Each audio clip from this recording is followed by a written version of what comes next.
Podcast. The government may be shut down, but we sure as shit ain't. I'm Matt Geiger alongside my cabinet member Jeff Hornacek doing a movie review on we believe will be an Oscar nominated when this movie comes out, Vice. We are grading this on the U.S. constitutional 5 criteria: acting, story, best scene, impacts on pulp culture, and rewatchability. So, acting and cast, Mr. Hornacek, the floor is yours. Thank you, Matt. This is an interesting review for us to do because if you've ever listened to us before, or I guess even if you haven't, we are probably the least political podcast that could possibly exist, even for a movie podcast. You don't give a fuck about our political opinions, and that's fine. We're not going to tell them to you. So I will strictly grade this on the movie. And acting-wise, I mean, obviously you have to lead with Christian Bale. When we all saw the photos of him getting super fat again, we were like, he's doing his classic, well, if I can't transform my body to the brink of death one way or the other, I'm not interested in the role. But more so than that, I think he got the cadence of how Dick Cheney talks. Like, he nailed it. He was a better Dick Cheney than Dick Cheney in real life. So he was great to watch. If nothing else, like, it's Christian Bale leaving it all out on the field, which is always worth seeing. And this is a tough movie, and I'll kind of get into this in story, because based on who Dick Cheney is and Adam McKay's, I think what the message he was trying to give or the story he was trying to tell, you really don't give a fuck about Dick Cheney as a person, which always makes a movie tougher to judge a performance on. Like, it's more about the things he does, even though they give you some of the anecdotal, like, this happened in his life. It really just seems like, you know, it's there because it has to be. Two, that I have to kind of say, like, they just sort of felt like they were in this movie for either a paycheck or to help out McKay. Amy Adams, you might disagree with me. She wasn't bad in this, but she just felt really uninspired. Like, she was there. She was working as a professional. I've seen her so much better in things like, what is the Christian Bale movie with Bradley Cooper? Why am I forgetting the name of it? Where they steal the art. Oh, yeah.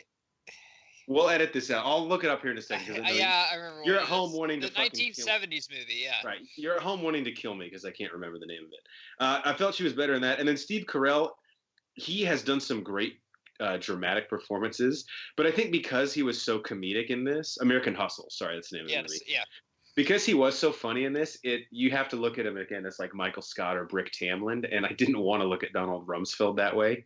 So it was a good performance, but it's just in the context of the film, it can kind of take you out of it because it's Steve Carell making you laugh again. And really the only times we've seen that are in like The Office and The Anchormans and the 40-Year-Old Virgins of the world.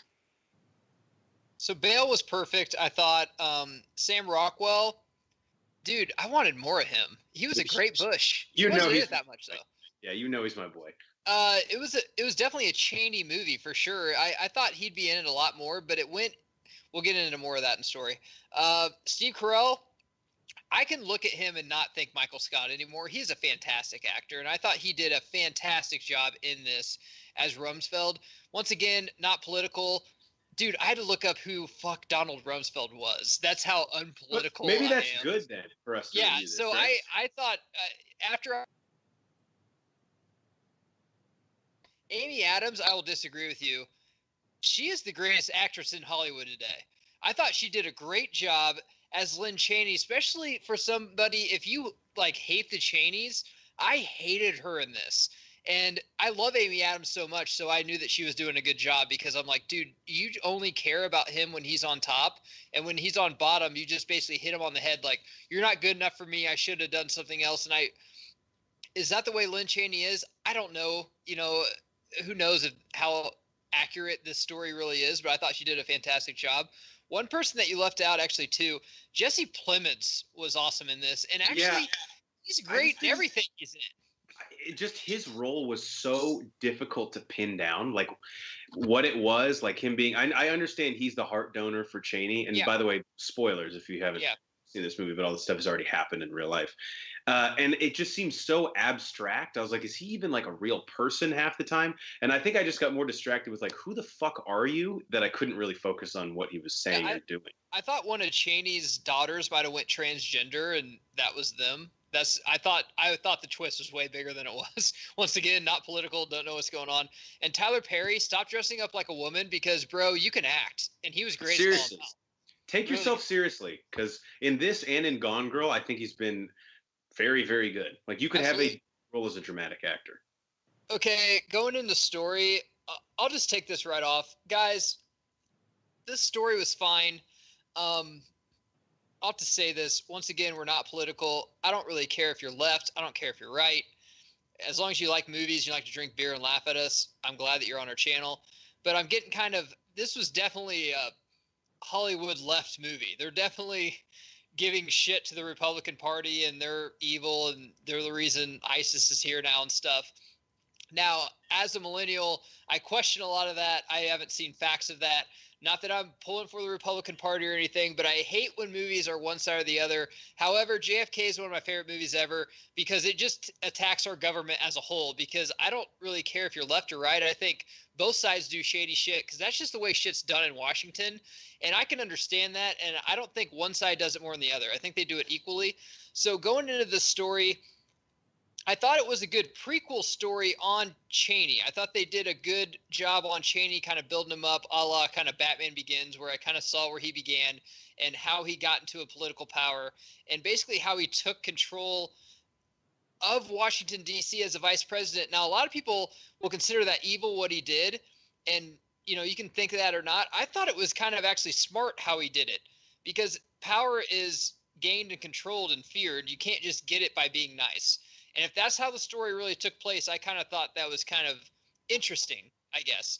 The story was definitely interesting. I will say that, Jeff. Yeah. So again, we're the least political podcast you'll ever listen to. You don't give a fuck about my opinions, and I don't blame you. They're stupid. I'm not going to give them to you. I will comment on Adam McKay though as a director. The McKay storytelling device. First off, Geiger and I worship at the altar of him for comedies. Yeah. Pretty much every comedy movie he's made. At worst, we really like it. At best, we would suck its dick and stab anyone that questions it. So comedically, the dude has chops that are pretty much legendary. But his dramatic and specifically like, think of like The Big Short, right? The storytelling device in this one felt a little bit self-indulgent as opposed to in The Big Short, like breaking the fourth wall and times where like the characters in the scene will turn to the audience and narrate to them. In The Big Short, it felt necessary a lot of times because I don't understand a lot about like the financial market.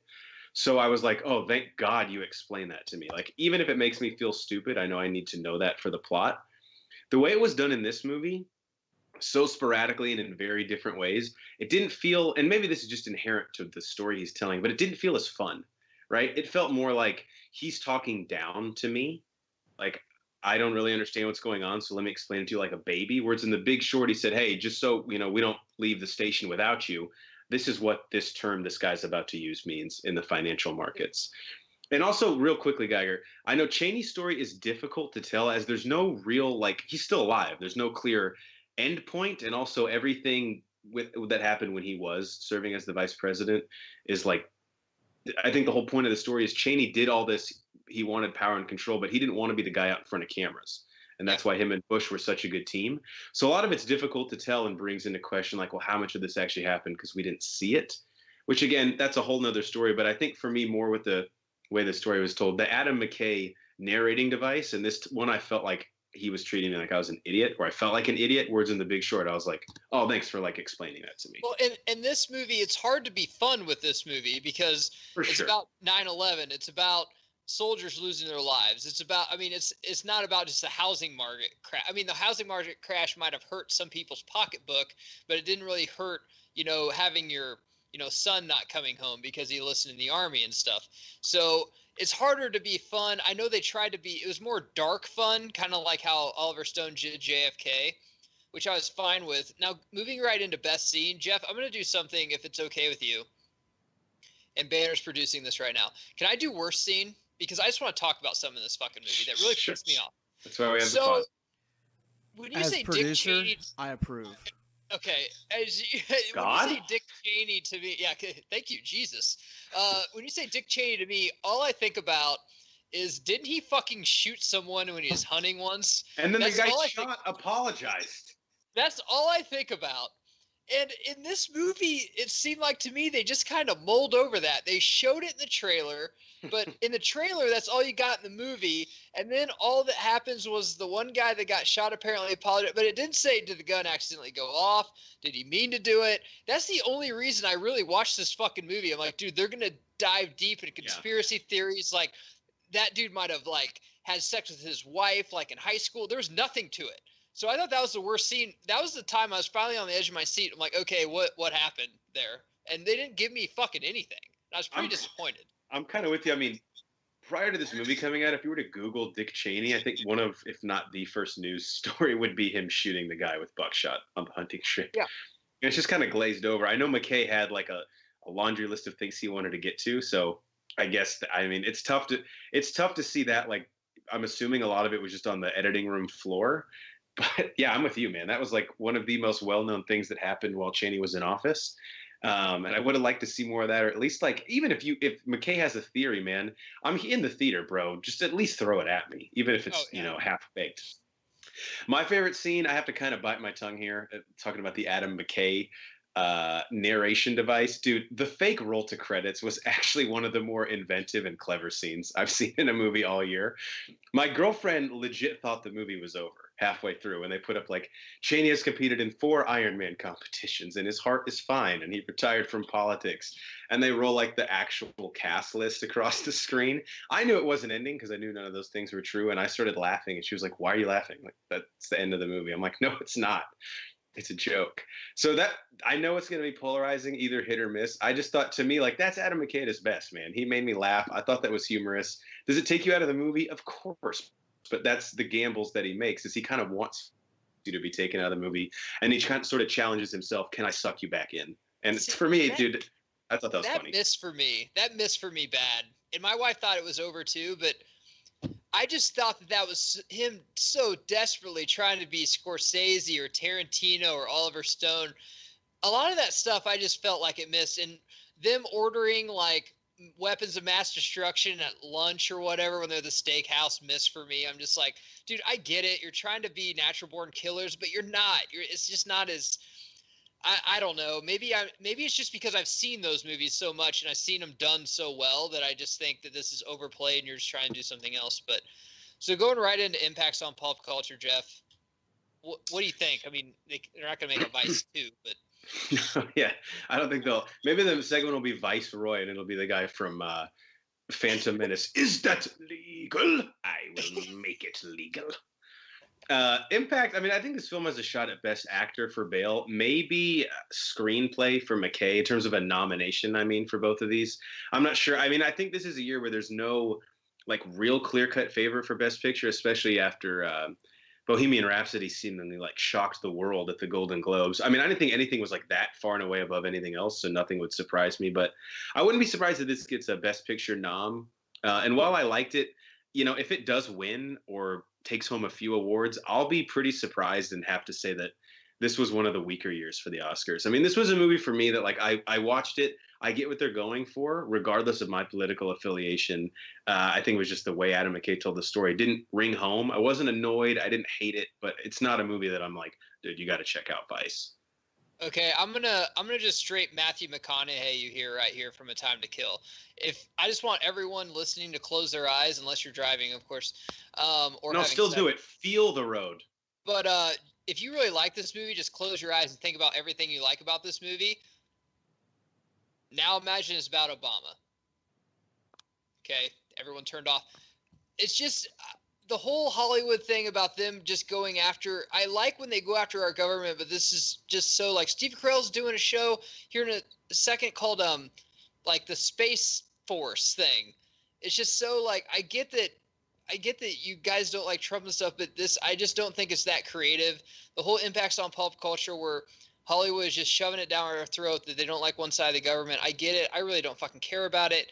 I thought this movie is very well acted, but the whole impacts on pop culture thing, I'm just like, dude, I would rather see a movie about JFK or like, one of our other presidents way back than watch this shit. I really would. I thought it was just really desperate. I thought it was desperate to get a nom just because they knew the Oscars would, anything against the red, they would fucking vote for. So I just felt like it's kind of whatever, honestly.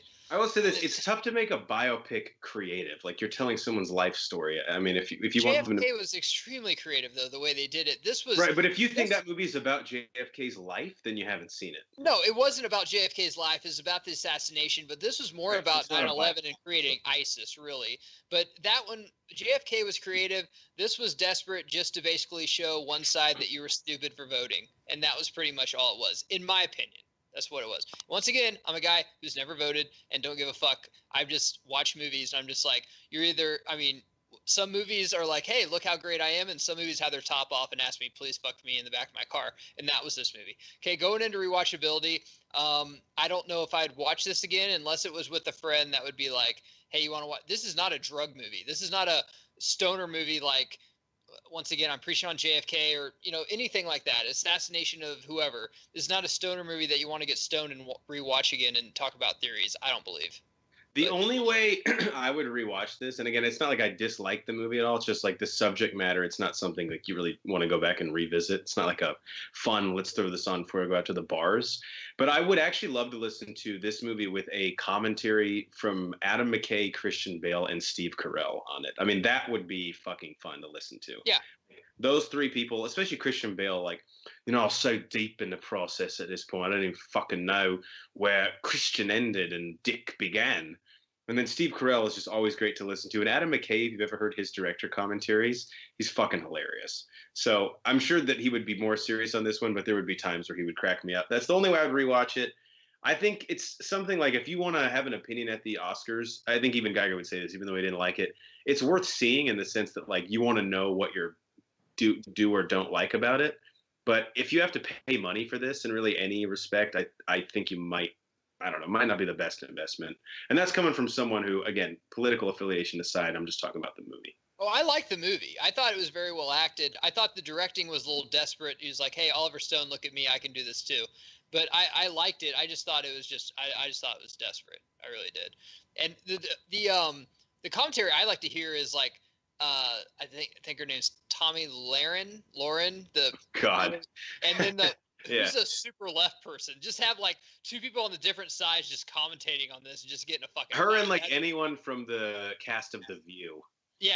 Yeah. Oh yeah. Whoopi Goldberg and Tommy. Or the lesbian chick from Roseanne. Let's get her on there. Yeah, that'd be fucking awesome. That's what I like to see. They wouldn't even need the movie. Just fucking put them in a room. All right, guys. We've been the Broforce Squad.